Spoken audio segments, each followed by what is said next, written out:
शनि का ग्रह हो, उन्हें तो नितांत पीपल के वृक्ष को सिंचित करना चाहिए, यानी सींचना चाहिए और दीपदान भी करना चाहिए। अगर धार्मिक दृष्टि से आप धर्म को नहीं मानते हो, क्योंकि ये सनातन धर्म में लिखा है, हम इन सब चीजों को नहीं मानते, तो भी कोई बात नहीं, तो भी पीपल हमारे जीवन के लिए जीवन दाता हैं, क्योंकि पीपल निरंतर हमें ऑक्सीजन प्रदान करते हैं जो हम श्वास लेते हैं, और कार्बन डाइऑक्साइड जो हम अपने श्वास से उत्सर्जन करते हैं, उस कार्बन डाइऑक्साइड का शोषण भी पीपल करता है।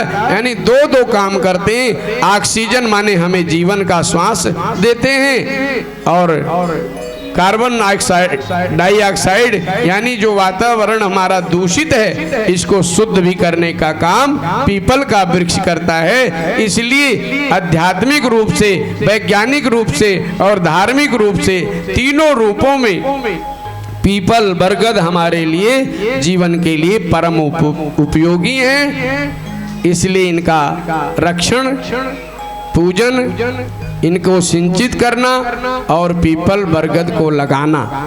यहाँ जगह नहीं है तो गांव जाएं, तो गांव में एक पीपल का पेड़ अगर लगा देते हैं तो कम से कम आपकी कई पीढ़ियां याद करेंगी कि ये हमारे बाबा ने, हमारे ताता या दादा के दादा या परदादा ने इसको लगाया था।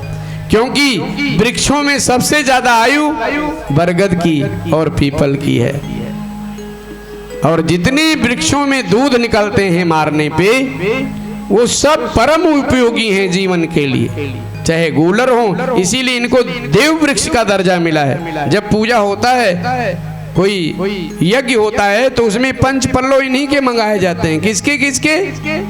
पीपल के, बरगद के, पाकड़ के, गूलर के और आम के। इनको देव वृक्ष का दर्जा मिला है, इसलिए ना तो इन्हें काटना चाहिए और जितना हो सके इनको बढ़ाना चाहिए, लगाना चाहिए। ये हमारे जीवन के लिए परम उपयोगी हैं। जो बेटे बेटियां पैदा हुई हैं, इनकी गारंटी नहीं कि ये आपका नाम करेंगे, हो सकता है आपको बदनाम ही कर दे।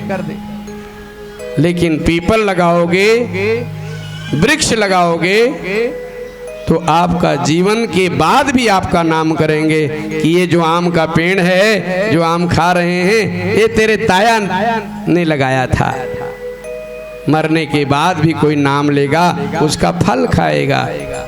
परमार्थ के कारणे साधुन धरा शरीर। कुछ कार्य परमार्थ के लिए जीवन में करना चाहिए, तभी मरने के बाद भी लोग उसे याद करते हैं। आप बेशक एक मकान की जगह पे 100 मकान बना लो, 1000 फैक्ट्रियां लगा लो, उससे दुनिया आपको नाम श्रद्धा से लेने वाली नहीं है। लेकिन अगर आपने वृक्ष लगाए हैं जिसके नीचे किसी को आश्रय मिलता है, आपने कोई ऐसा वृक्ष पेड़ लगाया है जिसके ऊपर सायंकाल हजारों पंछी आकर बसेरा बनाते हैं, उसमें अपना जीवन गुजारते हैं, उसके गोदा को खा खा के वो अपने बच्चों को पालन करते हैं, तो उन 1000 जीवों का जो पुण्य है खाने का, समझो आपके मरने के बाद भी आपके नाम से भंडारा चल रहा है।